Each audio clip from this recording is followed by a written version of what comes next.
अब बात आती है इनके सांसदों की। एक तो वकील भी बताती हैं अपने आप को।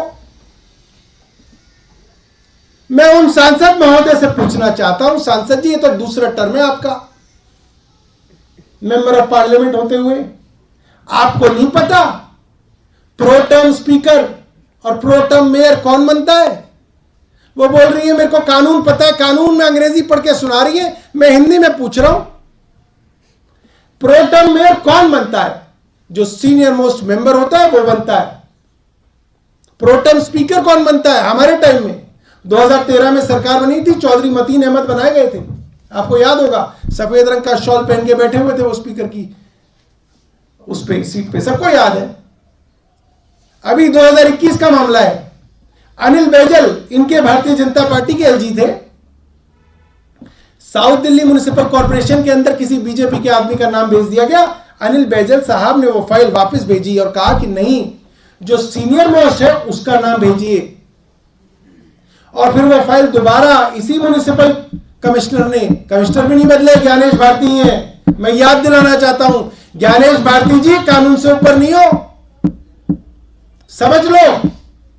यही ज्ञानेश भारती जी को फाइल वापस भेजी थी, नॉर्थ में भी फाइल वापस आई थी, और नॉर्थ म्युनिसिपल कॉर्पोरेशन के अंदर उसके बाद मुकेश गोयल जी का नाम गया था, प्रो टर्म स्पीकर बनाया गया था, पूछ लेना, और ज्ञानेश भारती जी मना कर दें तो बता देना आप मुझे। ये कोई इतना लंबा इतिहास नहीं है, 1 साल पुरानी बात है, और आज इस लेवल पे आ गए कि बेईमानी कर रहे हैं। ये घटना उन लोगों द्वारा घटित की गई, मेरे सामने तो वही रील चल रही थी कि ये वो लोग हैं जो सत्ता में अपने आप को अराजक कह कर आए हैं। 26 जनवरी का वो दिन जब 26 जनवरी के आसपास अरविंद केजरीवाल अपना बोरिया बिस्तर लेकर रेल भवन के सामने जाकर बैठ गए थे और यह कहकर कि मैं स्वनिर्धारित अराजक तत्व हूं, खुद ही कहते हैं कि मैं अब जो हूं अराजक हूं और I am an anarchist, as if being an anarchist is a तगमा जो इनको मिलना चाहिए। दूसरी स्थिति मेरे दिमाग में आई जब इनको देखा, वो स्थिति थी जब राज्यसभा में नॉमिनेटेड सांसद इनके, वो नॉमिनेटेड सांसद जब चेयरपर्सन जो राज्यसभा के हैं उनके सामने से माइक छीनकर कागज फाड़ना और बदतमीजी और बदसलूकी का काम जो इन्होंने राज्यसभा में किया, ठीक वही हालात आज भी पाए गए।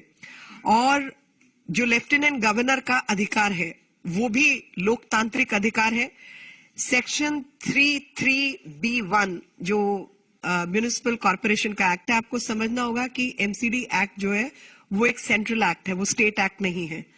तो केंद्र सरकार को अधिकार है उसके तहत नियम बनाने का, मर्जर का नियम बदलने का, और उसी अधिकार को एग्जीक्यूट करते हुए जो एडमिनिस्ट्रेटर है दिल्ली का, जो कि लेफ्टिनेंट गवर्नर है, उनको अधिकार है कि वो नॉमिनेटेड पार्षदों को भेज सके हाउस के अंदर। तो नॉमिनेटेड सांसद हो या निर्वाचित सांसद हो, सबके अधिकार एक ही होते हैं। उसी प्रकार से नॉमिनेटेड पार्षद हो या निर्वाचित पार्षद हो, एक बार आप पार्षद हो गए तो आपके अधिकार क्षेत्र जो है वो है। लेकिन इसमें जो सबसे बड़ी बात है कि जो नॉमिनेटेड मेंबर्स हैं उनकी जब ओथ होने लगी और नॉमिनेटेड जो पीठासीन अधिकारी है, चेयरपर्सन है, उन्होंने जब हाउस तरीके से चलाने के लिए कार्यवाही शुरू की तो उसमें अव्यवस्था पैदा करने का काम किया। हमारी बहुत सारी महिला पार्षदों के साथ भी बदतमीजी हुई और अन्य चीजें हुई जो कि बाद में मेरे मित्र उस विषय पर रोशनी डालेंगे। लेकिन जो फैक्चुअल लीगल पोजीशन है, उस लीगल पोजीशन के तहत जिस प्रकार से ये लोग साइट कर रहे हैं नियम, वो गलत साइट कर रहे हैं, क्योंकि वो आपको ये नहीं बता रहे कि स्टेट गवर्नमेंट नहीं है बल्कि सेंट्रल गवर्नमेंट है। द गवर्नमेंट जो, क्योंकि ये सेंट्रल एक्ट है इसलिए सेंट्रल गवर्नमेंट का अधिकार है, और लेफ्टिनेंट गवर्नर जो है उसी अधिकार के तहत अपनी अधिकार को एक्सरसाइज करते हुए उन्होंने कुछ पार्षदों को भेजा। और मैं तो धन्यवाद देती हूं आज पीठासीन अधिकारी का, जो चेयरपर्सन थी हाउस की, कि अगर उन्होंने निर्णय ये नहीं लिया होता कि वो जो नॉमिनेटेड पार्षद हैं उनकी ओथ पहले नहीं कराई होती, तो आप सोच सकते कि ये तो घर से कॉन्स्पिरेसी करके आए थे कि उनकी ओथ नहीं होने देनी, तो तब तो ये और ही उल्टा खेल करते। तो इसलिए जो पीठासीन अधिकारी की डिस्क्रिशन है